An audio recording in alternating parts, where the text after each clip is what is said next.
Episode 3 Lost Part 2। आप ऐसा क्यों कह रही हैं मामा आसिए? हर चीज़ मुमकिन होती है इस दुनिया में, कोई भी चीज़ नामुमकिन नहीं। हर चीज़ इम्पॉसिबल है मेरे लिए, और गलत भी। इस दुनिया में सारे रास्ते खुल सकते हैं। बेटा, ये कहने की बातें हैं। कहना आसान होता है, लेकिन ज़िंदगी में सब कुछ आसान नहीं होता। तुम इसे दफन कर दो भाई। मैं दफन कर सकता हूँ क्या? हर चीज़ मुमकिन है मामा आसिए। नहीं बेटा, आप ठीक कह रही हैं, लेकिन क्या पता यहाँ पर कोई मौका हो और आप उसे गवा रही हो, बाद में आपको पछतावा हो। मैं ख्वाहिश करता हूँ कि काश मैं उसे कभी मिला ही ना होता। पार्टनर, गुनेस के जो तुम्हारा मसला था वो बंद हो चुका है, ठीक है? मेरी आंखों में देखकर बोलो कि ये मसला बंद हो चुका है। तुम और मैं क्या समुंदर को चलने से रोक सकते हैं, बताओ? नहीं, लेकिन हम उसके साथ बहना शुरू हो जाएंगे। हाँ तो फिर क्या? तो फिर ये समुंदर हमारा कुछ नहीं बिगाड़ सकता। इसलिए हम भी अब समुंदर के साथ आगे बढ़ेंगे, इस सारी सूरत हाल को इग्नोर करते हुए। हाँ पार्टनर, अब हम ऐसा ही करेंगे, फिक्र मत करो। मुझे लगता है कि यहाँ का मौसम और समुंदर मेरे लिए नहीं बना, और कल सुबह सबसे पहले हम हवा के साथ अपने मामला हल करेंगे। और अदिल, हम उसको मारे बगैर पार्टनर ये मसला कैसे हल करेंगे?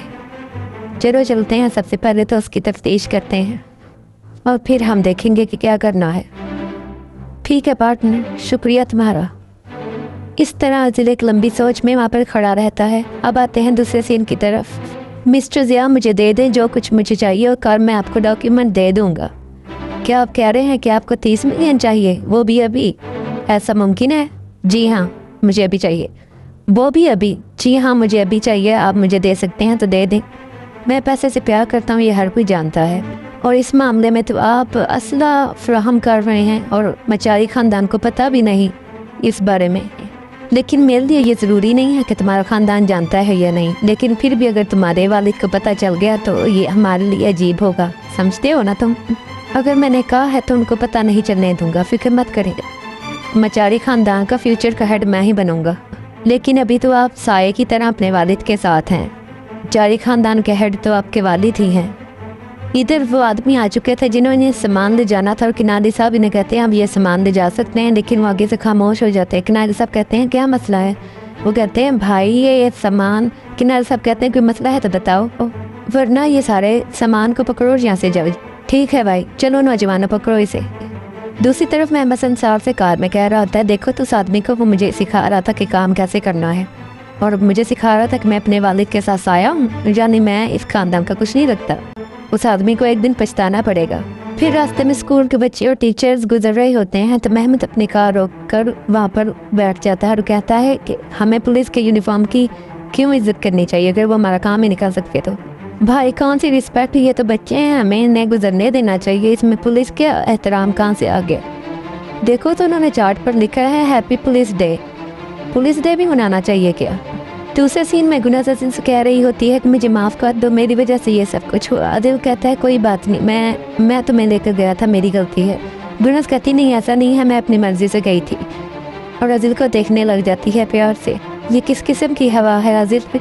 कम से कम मुझे बता तो सकते हो ना कि तुम बहुत खामोश नज़र आ रहे हो, क्या हवा में कोई मसला है? नहीं, कोई मसला नहीं है हवा में, बल्कि ये तो हमें ज़िंदा रखती है, और अगर आप चाहें तो आप इसे पकड़ भी सकते हैं गुनाश। लेकिन मैं नहीं पकड़ सकता इसे, क्योंकि मेरे लिए ये इतनी भारी हवा है कि मेरी ज़िंदगी की हर चीज़ को उड़ा कर ले जाएगी और मैं कुछ नहीं कर पाऊँगा, पर पीछे बहुत कुछ रह जाएगा। ये आपके चेहरे पर ऐसे लगेगी जिसे आपने कभी कुछ देखा ही ना हो। हम इसे कोई नाम नहीं दे सकते क्योंकि ये तुम्हारे अंदर की आग को बुझा नहीं सकती। वो आग जो हर चीज़ को कोयलों में बदल देती है, लेकिन बुझाई नहीं जा सकती। गुनाज़ उसकी बातें पहेलियाँ में समझ सकती थी। उसने कहा मैं समझ सकती हूँ ये सब, इस हवा से अच्छी चीज़ें हो रही हो तो हवा को आने देना चाहिए।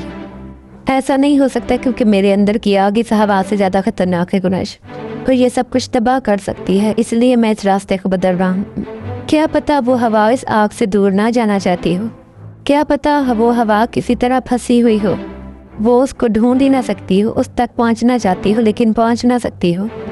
क्या पता वो हवा सारी मुश्किलात को उड़ा देना चाहती हो और आज़ाद हो जाना चाहती हो।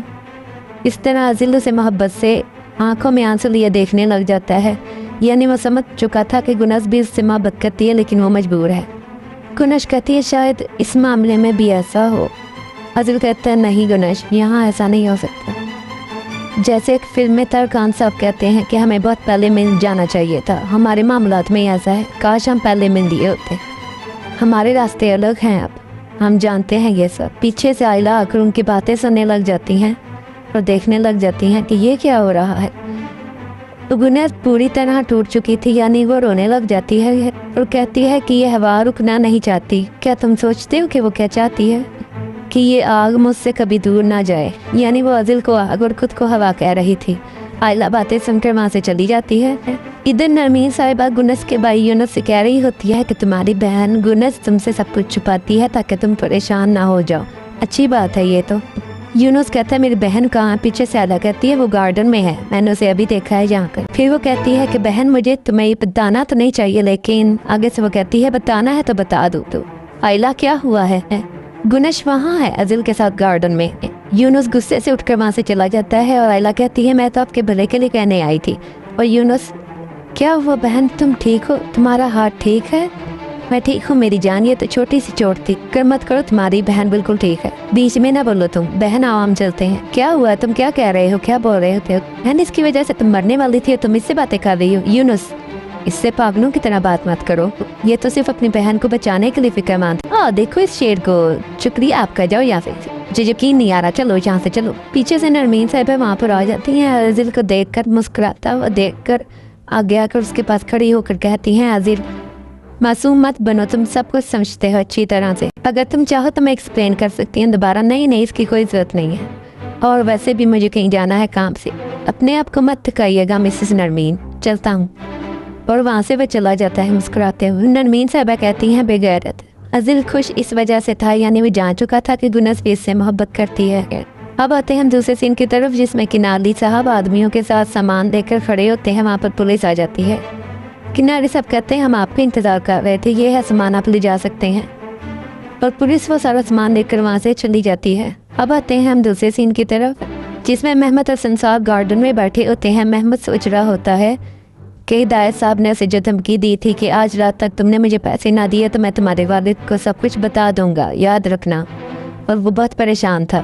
इधर उस्मान साहब किनारी साहब से कहते हैं एक बात मुझे परेशान कर रही है कि हमारे घर में घुसकर आदमी ने हमारे घोड़े को मार दिया, और हमारे घर में ऐसा एक गद्दार है जो सारी इन्फॉर्मेशन जाकर हवा को दे देता है। ऐसा कौन हो सकता है कि हमारे बात करते ही इन्फॉर्मेशन हवा तक पहुंच जाए?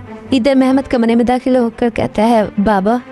उस्मान साहब कहते हैं अंदर आओ, इधर बैठो, मुझे तुमसे कुछ बातें करनी है। महमद नीचे बैठ जाता है। उस्मान साहब कहते हैं कोई ऐसा तो है जो हमारी थाली में खाकर वहीं हमारे साथ ही गद्दारी कर रहा है, मतलब हमारे खून में मिलावट हो सकती है। महमद कहते हैं आप कैसे कह सकते हैं, क्या आपको किसी पर शक है? उस्मान साहब कहते हैं क्या आपको शक है? महमद कहते हैं नहीं तो। किनारी साहब कहते हैं मैंने आदमियों को पहले ही कह दिया है कि हमारे घर में घुसने वाले एक आदमी पर नज़र रखें। उस्मान साहब कहते हैं हाँ बिल्कुल अच्छा किया, वो आदमी ज़रूर पकड़ा जाना चाहिए, क्योंकि वो हमारे साथ ही घर में रह रहा होगा जब हम सो जाते होंगे। किनारी साहब कहते हैं मैं आदमियों को देख कर आता हूँ वो क्या कर रहे हैं। इधर महमद परेशान होकर उस्मान साहब की तरफ देख रहा होता है। उस्मान साहब कहते हैं बोलो जो कहना है तुमने। महमद कहता है फिक्र न करें, मैं इस गद्दार को ढूंढूंगा, उसके सर में गोली मारूंगा। उस्मान साहब कहते हैं फिर तो बहुत अच्छा हो जाएगा। और ये देखो हिदायत की इधर की कॉल आ गई, ज़ाहिर से भी पता चल चुका हो। बोलो हिदायत, मैं सुन रहा हूँ। हिदायत साहब कहते हैं हम लोग इकट्ठे बिजनेस नहीं कर रहे, लेकिन हम लोग एक रास्ते पर ही चल रहे हैं, क्या आप नहीं जानते? उस्मान साहब कहते हैं तुम्हारा तो वो रास्ता है जहाँ पर दुआएं भी कबूल नहीं होती होंगी तुम्हारी, लेकिन हमारे रास्ते पर किसी भी दुआ की ज़रूरत नहीं पड़ती, मदद खुद ही आ जाती है अल्लाह की तरफ से। हिदायत साहब कहते हैं ये सिर्फ अल्लाह जानता है कि किसकी दुआएं कबूल हो रही होंगी। उस्मान साहब मैं आपके बारे में तो परेशान नहीं हूँ, लेकिन उससे परेशान हूँ जो आपके बाद इस घर को यानी इस जगह को संभालेगा। तो मैं तुम्हें बताता हूँ कि मैंने तुम्हारे सारे ड्रग्स और सारी चीज़ों को जब्त कर लिया है, और अगर तुम्हें वो वापस चाहिए तो तुम जाकर उन्हीं से ले सकते हो, यानी पुलिस से। आप गवर्नमेंट के साथ कब से काम कर रहे हैं? क्या फ़र्क पड़ता है कि मैं कब से काम कर रहा हूँ? आप अगर गंदे काम में मुलव्विस हैं तो पुलिस आप तक पहुँच ही जाएगी। ओहो तुम तो जानते हो हमारे बिजनेस के बारे में, ये रकम तो मेरे लिए कुछ भी नहीं थी जो ज़ाया हो गई, लेकिन अगर हमारा ऑर्डर हम तक ना पहुँचे तो ये हमारे हकूक़ के ख़िलाफ़ होता है, यानी असूलों के ख़िलाफ़ होता है। जो अपने ख़ानदान का ख्याल न रख सकता वो तो सिर्फ बातें कह सकता है। मेरे ख़ानदान का नाम मत लो, जो तुमने कहना है कहो, मैं सुन रहा हूँ। ठीक है हम बाद में बात करेंगे उस्मान मचारी। इसने मेरे ऊपर बंद कर दिया फ़ोन, इसकी इतनी हिम्मत। यानी वो उस्मान साहब को सब बताने वाला था, लेकिन हवा साहिबा वहाँ पर आ चुकी थी, इसलिए उसने कॉल कट कर दी थी। इधर महमद परेशान था कि हुआ क्या है, यानी क्या बात की होगी उसने। मान साहब कहते हैं क्या हुआ है, तुम्हारी रंगत पीली क्यों पड़ गई है? नहीं बाबा मैं ठीक हूँ, कुछ नहीं हुआ। तो फिर तुम्हें क्या चाहिए जो यहाँ आए हो? बाबा वो मैं पीछे से गुना सारी बातें सुन रही थी। बाबा मैं ये प्रपोजल लेकर आया था, अगर आप मान जाएं तो ये आप सिर्फ अपनी तरफ से बात कर रहे हैं? नहीं बाबा मैं तो बस अपनी ख्वाहिश का इजहार कर रहा था आपसे। क्या आप ये अंगूठियाँ हमारी उंगलियों में डाल सकते हैं कि हम बहुत जल्द शादी करने आपकी दुआओं के साथ? गुनश इधर गुस्से में आ चुकी थी कि क्या गुनश राजी है इस पर? हाँ लेकिन मसले हैं, लेकिन वो राजी हो जाएगी कि वैसे भी गुनश मुझे मना नहीं कर सकती थी। कोई भी ऐसी हरकत मत करना कि वो बाद में उदास हो। तो कोई भी इंसान ज़बरदस्ती किसी के साथ ताल्लुक़ नहीं बना सकता। ये सुनकर गुनश वहाँ से चली जाती है। मैं समझ रहा हूँ बाबा, लेकिन ये मेरे बारे में है और आपको लगता है कि ये गलत है? क्या आपको लगता है कि मैं इसे नाराज़ कर सकता हूँ? क्या आपको लगता है मैं इसे प्यार नहीं करता? ये सिर्फ आपकी सोच है जो आपकी शक्ल से जाहिर हो रही है बाबा, कि मैं ऐसा बेटा नहीं हूँ जिस पर आपको फ़ख्र हो। मैं ऐसा मचारी हूँ ही नहीं, ये आपकी शक्ल बता रही है। मैं तो आपके साथ खड़ा भी नहीं हो सकता क्योंकि आप ऐसा चाहते ही नहीं। आपने तो एक बेटा ढूंढ भी लिया है अपने साथ खड़ा करने के लिए। अदिल तुम्हारा भाई है, कोई और नहीं है, दुश्मन नहीं है वो तुम्हारा। जो कुछ भी हुआ ये सब मेरी गलती थी कि वो इतनी देर बाद यहाँ पर आया। और बाप हर बच्चे से प्यार करता है। शुक्रिया बाबा, शुक्रिया। मैंने बहुत सी गलतियाँ की हैं, लेकिन ये मेरा एक सच है, वो है गुनश। जब वो मेरे इर्द गिर्द होती है मैं अच्छा बनने की पूरी कोशिश करता हूँ। आप ये जानते हैं बाबा। ठीक है, अगर तुमने गुनश से बात की है तो वही होगा जो तुम चाहते हो। मुबारक हो। ये निस्मान साहब ये कह रहे थे कि अगर तुम गुनश को राज़ी कर लोगे तो मैं तुम्हारे साथ हूँ। अच्छा है बेटा, जाओ अब तुम जा सकते हो। फिर महमद वहाँ से चला जाता है और उस्मान साहब एक गहरी सोच में पड़ जाते हैं। इधर हवा साहिबा हिदायत साहब को वो कैमरे में दिखा रही थी कि वो जो सामान लेने गई थी वो पुलिस नहीं थी, वो हमारे आदमी थे। तो देख सकते हैं आप, मसला हल हो चुका है। अब बस आपका ज़ाती कर्ज 30 मिलियन बाकी है, वो भी मैं कुछ दिनों तक आपको दे दूंगी। कभी कभार मैं सोचता हूँ कि आपको आदमी होना चाहिए था। क्या ये एक कॉम्प्लीमेंट है या कोई बेइज्जती है? अगर तुम अचारी ख़ानदान की हेड होती तो तुम अपने भाई से ज़्यादा बेहतर जानती सब और चलाती। एक भाई नहीं है वो, सिर्फ मेरे बाप का बेटा है। दूसरी तरफ अदिल कह रहा होता है वो औरत हमसे क्या चाहती है, हमें जानना होगा जाकर कि वो हमारे बारे में क्या सोचती है। क्या तुम जानते हो कि हम उसके लिए क्या है? 2 ज़ख्मी पागल आदमी जो गांव से आए हैं। दिलसन कहता है हाँ तो क्या ऐसा नहीं है? अदिल कहता है हाँ ऐसा ही है, बिल्कुल ऐसा ही है, हम हैं ऐसे, लेकिन हमारे दिमाग तो काम करते हैं ना दिलसन। दिलसन वैसे भी जो इमारत के ऊपर वाले किनारे पर होता है वो सिर्फ गुरूर से बात करना जानता है। और वैसे भी हम कर भी कह सकते हैं अगर हम उसके सामने अचानक चले भी जाएं तो। तुम जानते हो क्या होगा? वो मुझे अपनी कामयाबी के बारे में बताना शुरू हो जाएगी हम दोनों को। दिलसन कहता है और फिर अदिल मोबाइल की रिकॉर्डिंग सुनाता है जो उसने अभी अपनी बातों की थी और कहता है फिर यही होगा कि जो अपने आप को सबसे ऊंचा समझते हैं और अपनी बुराई और जुल्मों से तुम के बारे में बात करके फ़ख्र महसूस करते हैं, उनके साथ यही होगा। यानी वो उसकी बातें रिकॉर्ड करना चाहता था उसके सामने जाकर। दिलसन कहता है ओहो मेरे भाई को तो देखो, तुम तो शेक्सपियर के एक नावल की तरह एक हीरो लग रहे हो, देखो ज़रा, कसम से मेरे भाई तुम वही हो। अजीज कहता है तुम शेक्सपियर को कैसे जानते हो? ओहो मैं अभी किताबें पढ़ता हूँ, हम भी कह रहे हैं ये वाले नाम की। अदिल कहता है हाँ ये तो शेक्सपियर की सबसे मशहूर नावल है। अदिल इसलिए मुस्कुरा रहा था क्योंकि दिलसन शेक्सपियर को शेक्सपियर पढ़ रहा था। अदिल कहता है दोबारा शेक्सपियर बोलना। दिलसन कहता है शेक्सपियर। इस तरह अदिल मुस्कुराने लग जाता है। अब आते हैं हम दूसरे सीन की तरफ जिसमें नरमीन साहिबा किचन में आकर चिल्लाने लग जाती हैं, चलो जल्दी करो, आप लोगों ने तो अभी सूप भी सर्व नहीं किया, ये क्या हर चीज़ बिखेरी हुई है यहाँ पर, हम अभी कर देते हैं मिस्टर नरमीन। देखो अभी तो तुमने अवन से गोश्त भी नहीं निकाला तो सूप कैसे टेबल पर लगेगा? मैं तो तंग आ चुकी हूँ तुम लोगों की सुस्ती से। पीछे से महमद आकर कहता है सुल्ताना नरमीन आप क्या बना रही हैं? बिल्कुल मेरे बच्चे तुम्हारा पसंदीदा, हाँ ये तो मेरा पसंदीदा गोश्त है। तो ऐसा हो सकता है क्या कि शेर को घास पसंद हो, गोश्त ही खाएगा ना? फिर वो नरमीन साहबा के कान में कहता है कि मैंने बाबा को रिंग्स दे दी हैं और उनसे बात कर ली है। नरमीन साहबा कहती हैं जल्दी से सूप लगाओ, जल्दी से काम करो, जल्दी से बाहर जाओ, ये सब लेकर जल्दी जाओ, भूलना ना। यानी वो इन सबको यहाँ से भेज रही थी। जैसे ही वो वहाँ से चली जाती हैं नरमीन साहबा कहती हैं तो क्या हुआ बेटा? उन्होंने आगे से क्या कहा? उन्होंने मना कर दिया? नहीं अम्मी, वो तो खुश थे, उन्होंने तो कहा मुझे तुम पर फख्र है। नरमीन साहबा कहती हैं ओ अल्लाह का शुक्र है, मुझे तो यकीन ही नहीं आ रहा ऐसा हुआ। अच्छा ठीक है, मेरी बात सुनो, कल सुबह तुम सबसे पहले गुनेश को प्रपोज करोगे सबके सामने नाश्ते पर, ठीक है? वो जो भी जवाब देगी सब सुन लेंगे, सब कुछ तुमने तरीके से करना है अब बेटा। और फिर तुम अंगूठियाँ सबके सामने पहना लेना। अम्मी क्या ये सब कुछ ज़रूरी है सबके सामने? हाँ बेटा ये बहुत ज़रूरी है, अपनी माँ पर यकीन करो, इससे सबको पता तो चल जाएगा और आगे हम कुछ करने के काबिल तो होंगे। अब तुम जाओ और मेज़ पर बैठो एक सरदार की तरह, ठीक है मेरी मनका? इधर अजील हॉल में आकर सबको कहता है गुड इवनिंग। उस्मान सब कहते हैं गुड इवनिंग बेटा, आओ यहाँ पर बैठो। वो गुनस को देखने लग जाता है। गुनस भी वहाँ पर बैठ, कैसे हो बेटा, क्या तुम ठीक हो? हाँ मैं तो ठीक हूँ, ये सब भी जल्दी ठीक हो जाएगा। उस्मान सब कहते हैं इंशाल्लाह। आयला कहती है जाहिर है किसी नई जगह आकर काम करना मुश्किल होता होगा, लेकिन तुम फिर भी अपना ध्यान रखो और आराम करो, इधर काम करने वाले काफ़ी लोग हैं। उस्मान साहब अपने आप को कहते हैं पुरस्कून हो जाओ, यानी वो अपने गुस्से पर काबू कर रहे थे। अदिल कहता है हम कोई अजनबी तो नहीं है ना, हम तो मेहमानों की तरह थोड़ी देर रहने के लिए आए हैं, यही अच्छा है। उस्मान साहब कहते हैं ये कैसे अल्फाज हैं बेटा, इन्हें मैं सुनना पसंद नहीं करता, भला एक बेटा भी कोई अजनबी हो सकता है, मेहमान हो सकता है क्या? तुम कोई मेहमान नहीं हो, एक बेटा तो खून का हिस्सा होता है और रूह का हिस्सा होती है। वहाँ पर महमद आ जाता है अचानक। आदिल गुनश को देख रहा था, फिर वो गुस्से से महमद को देखने लग जाता है। महमद नीचे बैठकर गुनश को देखने लग जाता है और आदिल जेलसी महसूस करता है। फिर पीछे से आसिया साहिबा आकर कहती है खुशामदीद मेरे बच्चों। उस्मान साहब कहते हैं माँ इधर बैठे हैं सरदार वाली कुर्सी पर। वो कहती है इधर सरदार ही बैठ सकता है, शुक्रिया वालदा यहाँ पर बैठे। फिर अजीर उनका हाथ पकड़कर उनको बिठा देता है। उस्मान साहब कहते हैं डायरेक्टर कॉल कर रहा है किनाली। फिर वो डायरेक्टर की कॉल उठाकर कहते हैं हेलो डायरेक्टर, गुड इवनिंग। यानी वो पुलिस वाला डायरेक्टर था उनका सरदार।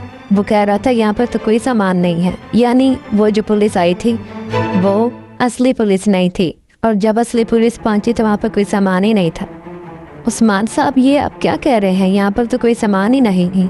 आप ऐसा कैसे कह सकते हैं? किनाली ने अपने हाथों से सामान दिया था और वो सामान लेकर वहाँ से चले गए थे। हाँ मैंने खुद देखा था, वो वहाँ से जा रहे थे, हमने खुद सामान उन्हें दिया था।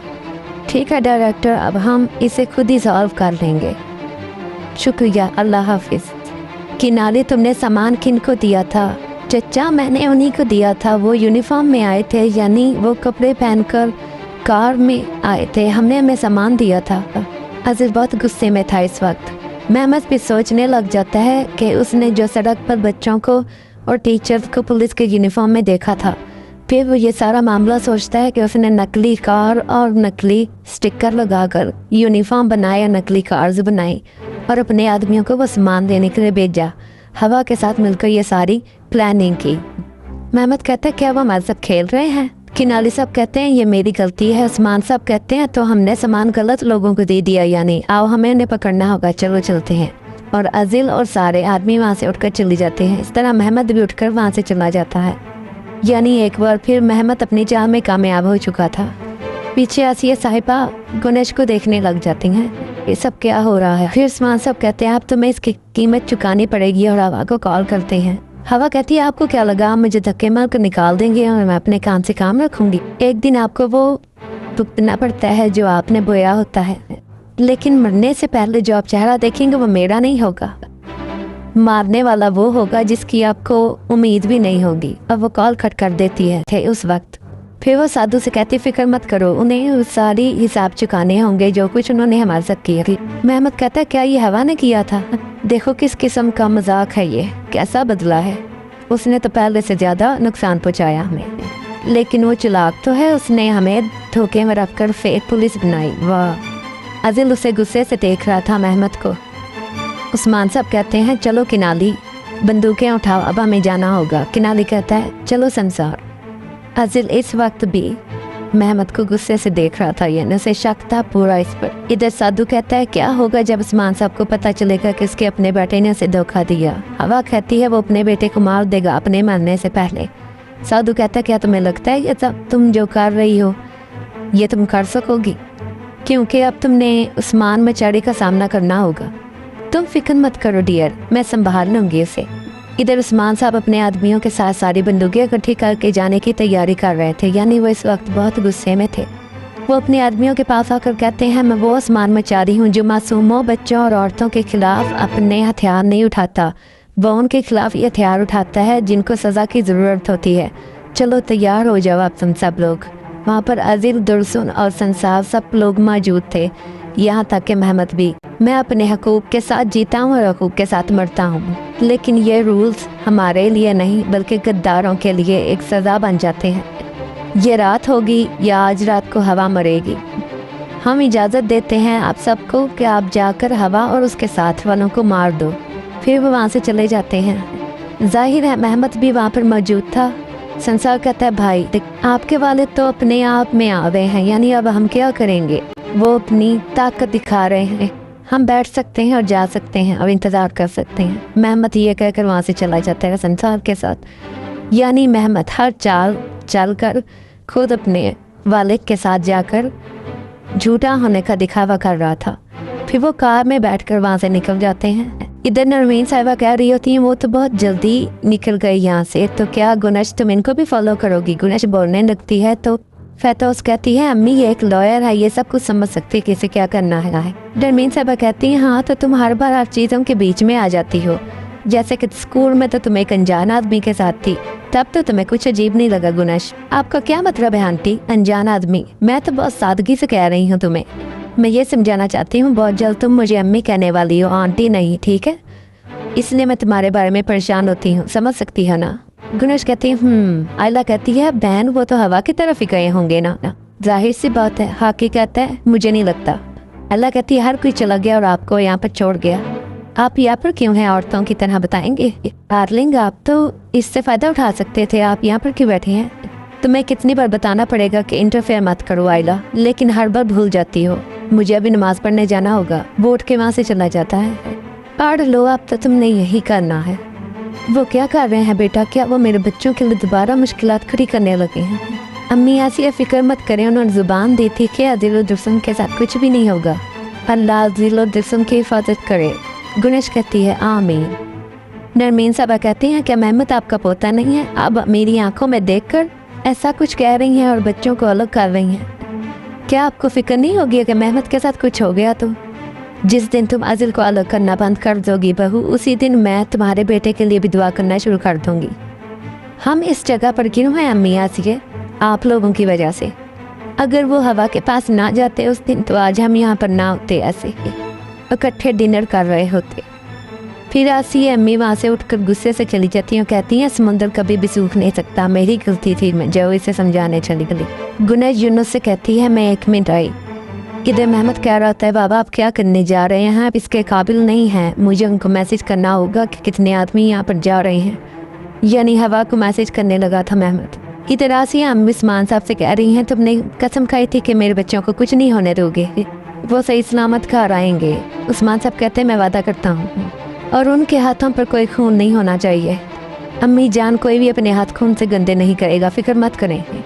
मैं तुम पर यकीन करती हूँ, लेकिन मुझ पर दोबारा यकीन कर लें अम्मी। लेकिन बेटा किस्मत तो इस बात को नहीं मानती ना, किस्मत में जो होना हो वो तो होता ही है।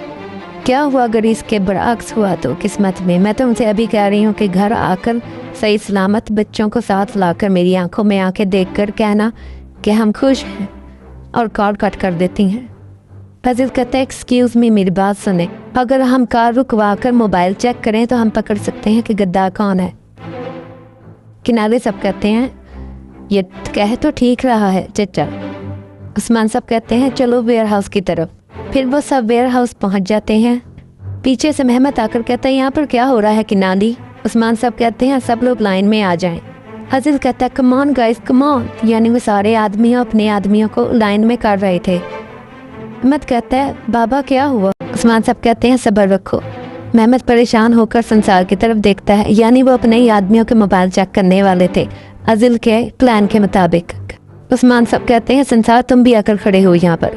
संसार मेहमत को देखकर कहता है कोई बात नहीं भाई।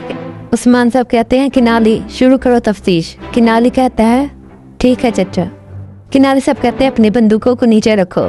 मेहमत अजिल को कहता है क्या हम बंदूक के साथ नहीं लेकर जाएंगे। अजिल कहता है किनाली साहब तुम्हें सब बता देंगे। मेहमत गुस्से से कहता है फिर तुम यहाँ से चले जाओगे, तुम मुझे कुछ बता नहीं सकते अपने बाप के बेटे। अदिल कहता है ये मेरे बस में नहीं है तंजिया अंदाज में।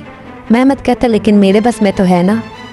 लेकिन तुम जानते हो मेरे माथे पर क्या लिखा हुआ है। अदिल हैरानी से तंजिया अंदाज में इशारा करता है कि हाँ। आगे से मेहमत कहता है हाँ वाकई। फिर वो सब अपनी गन नीचे रख देते हैं और संसार भी। किनाली सब कहते हैं अपने मोबाइल बाहर निकालो। संसार परेशान हो चुका था और मेहमत भी। वो एक दूसरे की तरफ देखने लग जाते हैं।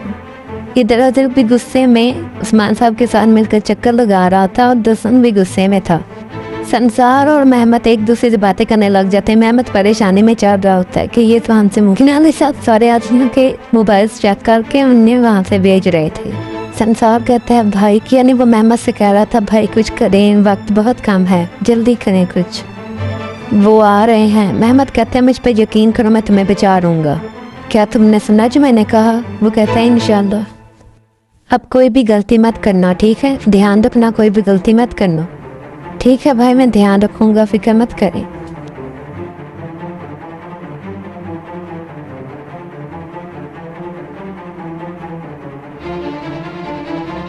सी यू लेटर ब्रदर, फिर मिलेंगे, मैं नहीं बचने वाला।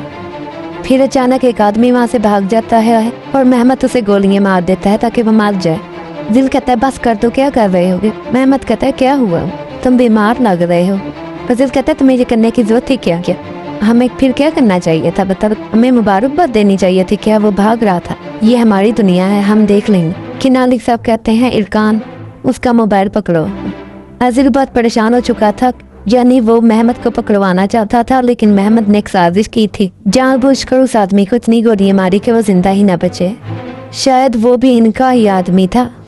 किनाली साहब मोबाइल में कुछ देखकर कहते हैं कि चचा हमें हवा से बात करनी चाहिए। अदिल कहता है मुझे मोबाइल दिखाएं 1 मिनट, और देखकर दुर्सम को पकड़ा देता है। यानी हम नहीं जानते थे कि मोबाइल में ऐसा क्या मिला था।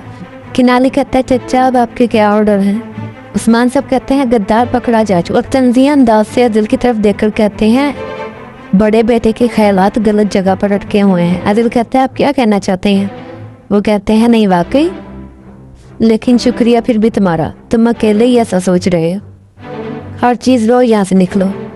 यह उस्मान साहब को लगता था कि वो मेहमत को गलत और कसूरवार समझ रहा है अजिल, लेकिन मेहमत गलत नहीं निकला।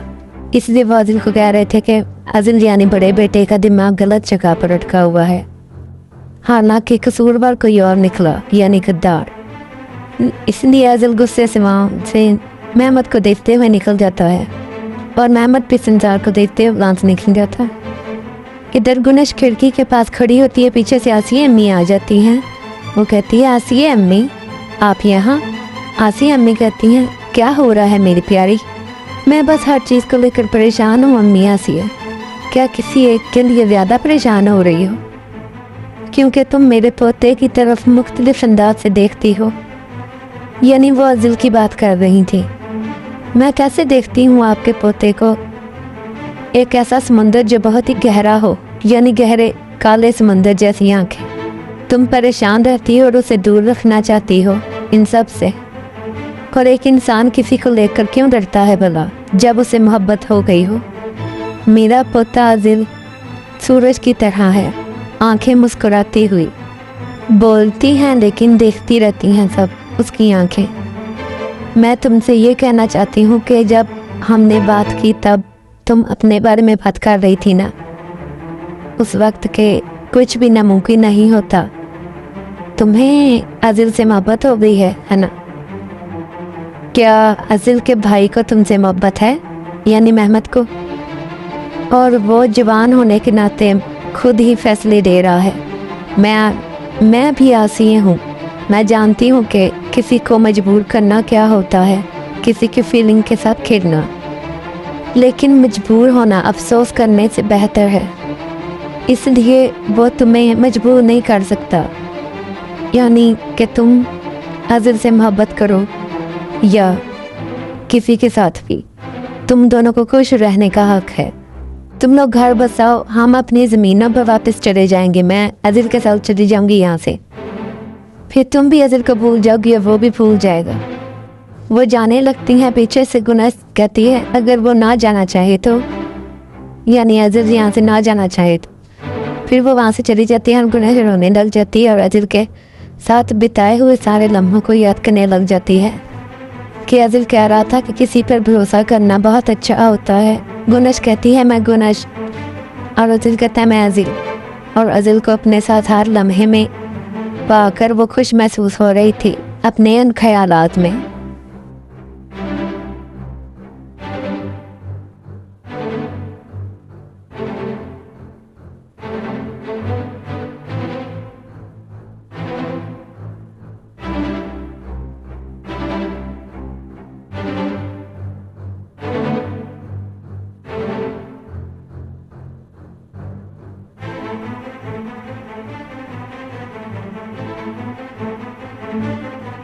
मेरा दिल, मेरे जज्बात, सब कुछ एक उलझा हुआ दरिया सा बन चुका है। यानी वो आदिल की बातें सोच रही थी कि ये सब आदिल कह रहा था उससे। काश यहाँ पर एक और दुनिया होती जहाँ पर हम अलग तरीके से रह सकते, वहाँ पर हमारे जज्बात भी अलग तरीके के होते। ये तो नामुमकिन है आदिल, क्या तुम इसे पसंद करती हो ऐसी दुनिया को? हाँ, अगर ऐसी दुनिया होती तो मैं ज़रूर पसंद करती।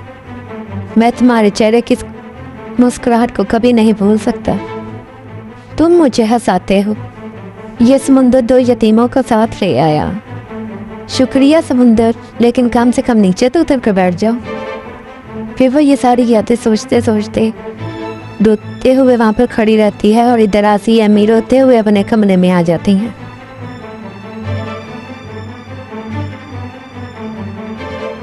और सोचती हैं कि गुनश ने कहा था कि अगर वो ना जाना चाहे तो।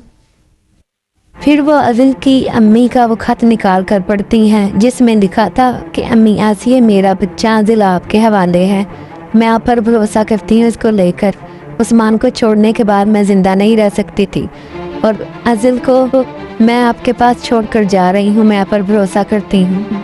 फिर वो सोचने लग जाती हैं कि अगर आदिल को पता चल गया कि उसकी माँ की मौत उसके वालिद की वजह से हुई थी, क्योंकि उसके वालिद ने उस्मान ने से छोड़ दिया था, तो क्या होगा। यानी यही वजह थी जो वो यहाँ से जाना चाहती थी, ताकि एक बाप और बेटा एक दूसरे के खिलाफ ना हो जाएं। उस्मान सब कहते हैं आदिल मैं तुम्हें लेकर बिल्कुल ठीक था, यानी तुम ठीक थे। आदिल कहता है यहाँ पर आए मुझे कितने दिन हुए हैं? 2 दिन ही तो हुए हैं, इतनी जल्दी यकीन आ गया। उस्मान सब कहते हैं कि जो भी हुआ वो मेरी गलती थी, तुम्हें छोड़ कर जाना मेरी गलती थी। अगर हालात मुख्तलिफ होते तो मैं कभी भी तुम्हें छोड़कर ना आता, लेकिन यही किस्मत थी। अल्लाह भी मुझे तब तक नहीं मरने दे सकता था जब तक तुम मुझे बाबा ना कह दो। किनारी साहब वहाँ से उसकर चले जाते हैं ताकि ये बातें कर सकें। आदिल कहते हैं क्या ये दादी की गलती थी? बताएं कि आपको मुझे छोड़ना पड़ा। क्या वो आपको यानी आपके साथ रहना नहीं चाहती थी क्या?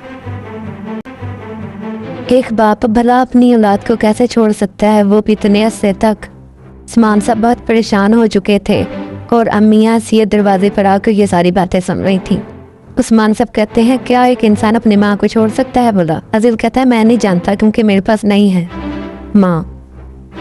उस्मान सब कहते हैं तुम्हारी माँ मरजान। आदिल कहता है अगर हम कोई खेल रहे हैं तो हमें एक दूसरे के साथ कम से कम ईमानदार तो रहना चाहिए। तुम मुझे सच बताएं कि अम्मी की मौत कैसे हुई? फिक्र मत करें, सच बताएं मुझे। अब मेरे पास खोने के लिए कुछ भी नहीं है, इसलिए डरे मत, मुझे सच बताएं। देखिए मेरी तरफ, अब तो मेरे पास कुछ भी नहीं रहा, बताएं। उस्मान सब कहते हैं तुम्हारे पास है खोने के लिए कुछ। आदिल कहता है मेरी अम्मी कैसे मरी बताएं आप ही मुझे। पीछे से फ़ौरन अम्मी आसिया कमरे में दाखिल होकर कहती हैं हाँ ये सच है कि मैं अपने पोते को अपने बेटे से दूर लेकर गई और दूर रखा, लेकिन इसकी भी एक वजह थी। लेकिन अब मैं अपने पोते को इस दलदल में नहीं छोड़ूंगी, समझ गए तुम? और रही बात माँ की, तो मरजान ने तुम्हें पैदा किया था और फिर उसकी तबीयत खराब हो गई, वो एक बीमारी की वजह से, इसका कसूरवार मत समझो। आदिल ये सब कुछ सुन रहा था और कहता है अच्छा, और वहाँ से चला जाता है। और आसिया अम्मी उस्मान साहब के पास आकर कहती हैं वो खत पकड़ते हुए कि वो नहीं जानता कि उसकी माँ उसके बाप की वजह से मरी, क्योंकि उसके बाप ने उसकी माँ को छोड़ दिया था। ये लो, अब ये बोझ तुम्हारा है, अपने पास रखो इसे। और वो खत देकर वहाँ से जाने रखती हैं। उस्मान साहब कहते हैं अम्मी शुक्रिया आपका।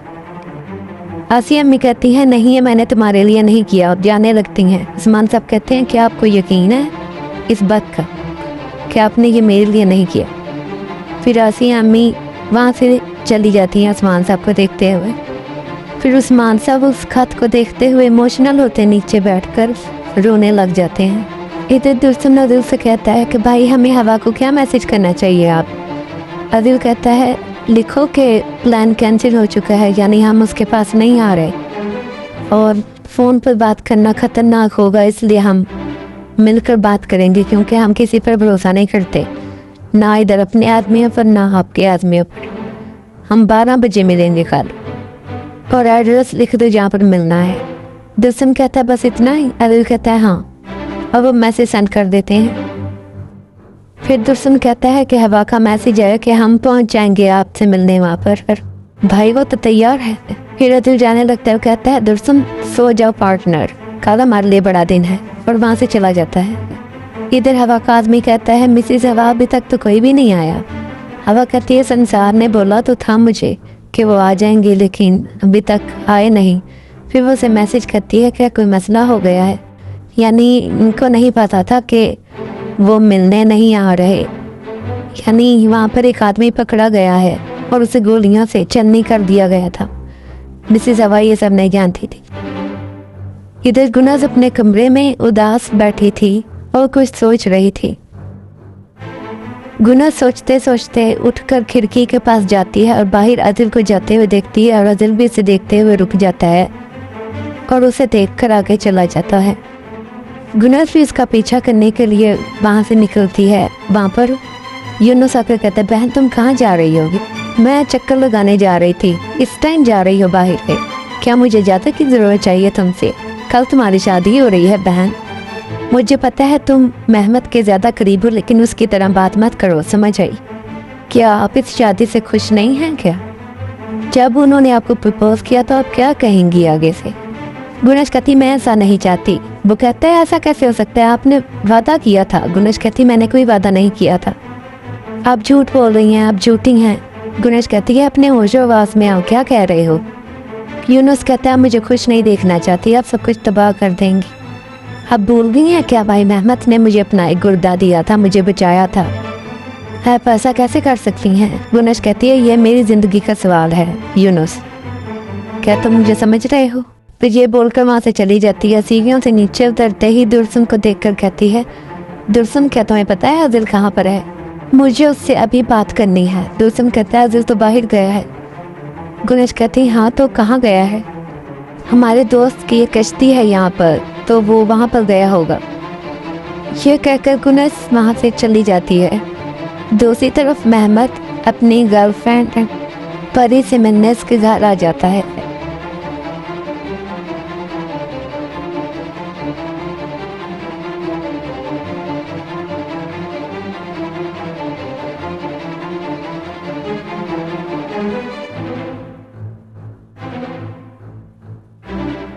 मुझे लगा तुम नहीं आओगे आप मेरे पास, देखो मैं आ गया हूँ यहाँ, चलो अंदर आओ।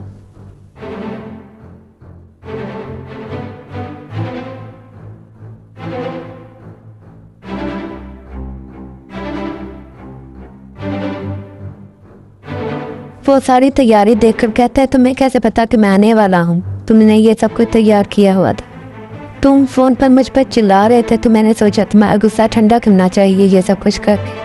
फिर मुझे लगा कि तुम मुझे मनाने ज़रूर आओगे, इसीलिए मैंने सब कुछ तैयारी करके रखी थी। क्या तुमने मुझे याद किया? तुम्हें क्या लगता है? मैंने तुम्हें बहुत ज़्यादा याद किया है, लेकिन मेरे पास काम थे कुछ करने के लिए। कल मैं मंगनी कर रहा हूँ, तो मुझे क्या कहना चाहिए? ये सब बोलकर इस लम्हे को बर्बाद मत करो। क्योंकि मैंने तुम्हें बहुत ज़्यादा याद किया है। मैंने भी तुम्हें बहुत याद किया है परी। दूसरी तरफ गुनश अज़िल को मिलने कश्ती पर पहुंच जाती है और कहती है, क्या मुझे कश्ती मिल सकती है एक रात के लिए कैप्टन? अज़िल मुड़कर पीछे देखता है और खुशी से खड़ा हो जाता है। गुनश, तुम यहाँ? क्या तुम मेरे पीछे कर रही थी? नहीं, लेकिन तुम्हें सुकून मिलता है जब तुम समुंदर के किनारे आते हो, मैं जानती हूँ। और यहाँ पर यह सबसे करीबी समुंदर है। मैं तो बस हवा खाने के लिए आई थी और देखो इत्तेफाक से तुम मिल गए मुझे। मैं तो हमेशा यहाँ पर आती हूँ फैसले करने। अज़िल कहता है, क्या मुझे तुम पे यकीन करना चाहिए? जैसा तुम्हें ठीक लगे। फिर वो मोहब्बत से गुनश की तरफ अपना हाथ बढ़ाकर कहता है, इधर, और गुनश को लेकर कश्ती के उस तरफ चला जाता है।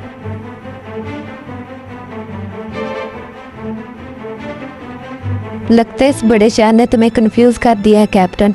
हो सकता है मचारी होना तुम्हारे लिए मुश्किल हो। आखिरी वो चीज़ जो मैं अपनी ज़िंदगी से करना चाहूँगा वो मचारी हुए, वो हम प्लानिंग से करते हैं, लेकिन ये पूरा सच नहीं है। कभी कभार प्लानिंग के बगैर भी बहुत कुछ हो जाता है जो हमने सोचा भी नहीं होता, और आप सब खड़े होकर देखते रहते हैं कि ये क्या हो रहा है। हाँ, तो वैसे तो मैं भी बहुत दुखी हूँ इस वक्त। तो क्या हम किनारे पर खड़े होकर सोच सकते हैं ज़िंदगी के बारे में? तो हम कहाँ पर जाएंगे? क्या कश्ती समुंदर में नहीं जाती? क्या समुंदर की बात कर रही हूँ मैं। गुनश, ये मेरी कश्ती नहीं है। हाँ, तो तुम इसे डबोए बगैर वापस यहाँ पर ले आना। क्या तुम्हें अब डर नहीं लग रहा? नहीं, अब आज के बाद मैं कभी भी नहीं डरूंगी।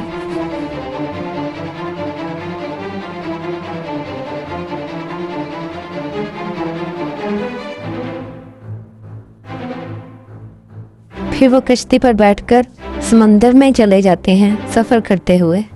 गुनश कहती, यहाँ पर तो बहुत ज़्यादा खामोशी है। अब समझ आया कि तुम्हें ये समंदर क्यों पसंद है, तुम्हें ये काम करना क्यों पसंद है।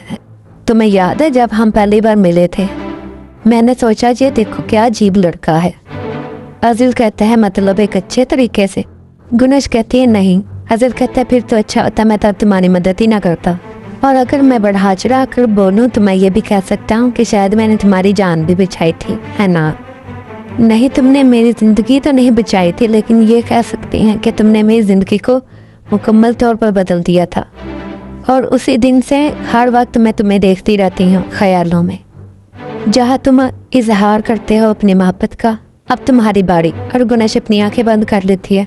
अज़िल कहता है, क्या हम कोई गेम खेल रहे हैं? गुनश कहती है, अब तुम्हारी बारी, मैंने कहा। अज़िल कहता है, नहीं, इसकी ज़रूरत नहीं। गुनश कहती है, क्या तुम डर गए हो? गुनश कहती है, ये किस किस्म की जेल होगी अगर हमारी ज़िंदगी में कोई ख्वाब ही ना हो हमारे तो। अज़िल कहता है कि वो कहते हैं ना कि ज़िंदगी में आप जो भी ख्वाब देखते हैं वो किसी न किसी तरीके से पूरा होकर आपके सामने आ जाता है। गुनश कहती है, याद करो हमने तूफ़ान के बाद एक हिस्से में पनाह भी ली थी। हो सकता है मैं वहाँ पर हमेशा रहना चाहती हूँ। अज़िल कहता है, ये तो तुम मेरी तरफ से बात कर रही हो, मतलब मैं बनकर, क्योंकि तुम बहुत खामोश हो। पर मैं चाहती हूँ कि तुम अपने ख्वाब बताओ, और तुम ये भी नहीं कह सकते कि ये झूठ है जो मैं बोल रही हूँ। चलो मान देते हैं कि ऐसा ही है। गुनश कहती है, अच्छा तो ये साबित हुआ, अब देखो तुम खुद मान रहे हो इस बात को। चलो बताओ हम कितनी देर वहाँ फंसे थे? अज़िल कहता है, मछुआरों के घर वापस आने तक। मैंने बाद में ख्वाब देखा था कि तुम किनारे पर मेरा इंतज़ार कर रही हो। किस तरह इंतज़ार? मतलब तुम मुझे बहुत ज़्यादा याद कर रही थी। गुनश कहती है, हम इतने अरसे से साथ रह रहे हैं इधर, कितना अजीब है कि हमने अब कोई ख्वाब ही नहीं देखा। क्या ख्वाब की भी कोई लिमिट होती है? खैर जो भी है, ये बताओ कि क्या तुमने मुझे याद किया था जब हम साथ होकर अलग हो गए थे? अज़िल कहता है, मैंने तुम्हें बहुत याद किया, हर उस गुजरते दिन के साथ जैसे मैं बड़ा हो रहा हूँ, यहाँ तक कि पागलपन की हद तक याद किया। और ये ख्वाब देखता था कि काश तुम दोबारा मुझे किसी समुंदर के किनारे मिल जाओ। फिर अज़िल अचानक घबरा कर उस तरह मुँह करके कहता है, मुझे माफ़ कर दो। गुनश कहती है, कोई बात नहीं, आज की रात कोई माफ़ी की ज़रूरत नहीं, क्योंकि ये हम दोनों नहीं हैं, मतलब हम किसी प्ले के कैरेक्टर हैं यहाँ पर। फिर अज़िल कहता है, गुनश ऐसा मत करो, ये हमारे लिए अच्छा नहीं होगा। गुनेश कहती मुझे लगता है तुम मुझे खामोश करने की कोशिश कर रहे हो। चलो दोबारा स्टार्ट करते हैं। मैं एक हाउस वाइफ हूँ और हम इकट्ठे नहीं रहते, मतलब तुम राइस में होते हो, कभी कभार मैं तुमसे मिलने आ जाया करती हूँ, लेकिन हमारा घर एक प्यारे से गांव में है और वहाँ पर सब्जियाँ लगी हुई हैं। किचन से खूबसूरत सी चाय की पत्तियों की खुशबू आ रही है और हमारे हाथ में कैमरा है और मैं तस्वीरें बना रही हूँ हर उस चीज़ की जो मैं उस दिन करती हूँ, यानी काम की, साइट की, चीज़ों की। और मैं तुम्हें हर रोज़ भेजती हूँ, हर रोज़ नई तस्वीरें भेजती रहती हूँ मैं तुम्हें। अदिल कहता तो तुम समझ गई हो कि एक मछुआरे की बीवी कैसी होती है। वेल डन, अच्छी बात है। गुनेश कहती है हाँ थैंक यू। अदिल कहता ओहो मैं तो मजाक कर रहा था, मैंने मजाक में बोल रही है, सीरियस मत लो। लेकिन रुको, तुम्हारी छुट्टियाँ कुछ कम नहीं है अपनी बीवी से मिलने के लिए। फिर अदिल मोहब्बत से उसके चेहरे को छूता है और उसे देखता रहता है। अदिल कहता है कि 6 महीने की छुट्टियाँ हैं। गुनेश कहती है हाँ ये तो काफ़ी हैं, लेकिन मेरे लिए 2 हफ्ते ही काफ़ी थे। अदिल कहता है तो क्या तुम इतनी जल्दी मुझसे तंग आ जाओगी। फिर गुनेश मुस्कुराने लग जाती है। अदिल उसे मोहब्बत से देखने लग जाता है। अदिल और गुनेश एक दूसरे को देखते रहते हैं। गुनेश कहती है मैंने ऐसा पागलपन काफ़ी अरसे से नहीं किया। गुनेश हम भाई काफ़ी दूर आ गए हैं। गुनेश कहती है भूल जाए इन सबको, वैसे भी हम पहुंचने ही वाले हैं किनारे के करीब। क्या तुमने एंजॉय नहीं किया इस लम्हे को। गुनेश देखो वापस चलते हैं, मुझे अच्छा महसूस हो रहा है यहाँ पर, बहुत अच्छा।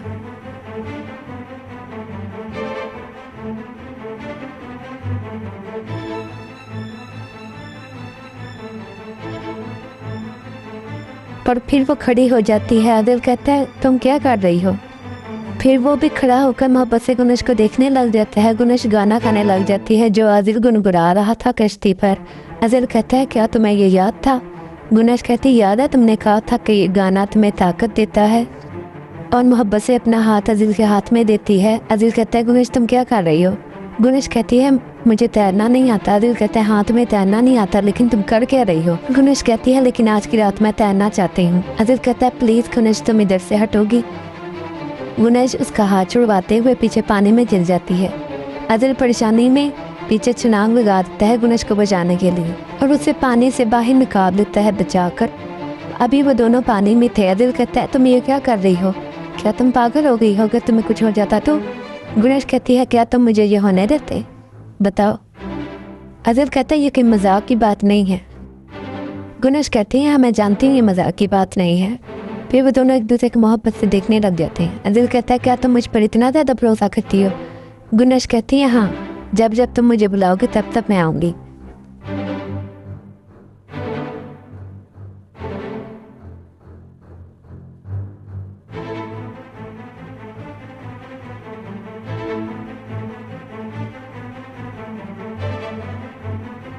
फिर वो एक दूसरे को किस करने लगते हैं। एक दूसरे के करीब आते ही आदिल अचानक डर के पीछे हो जाता है।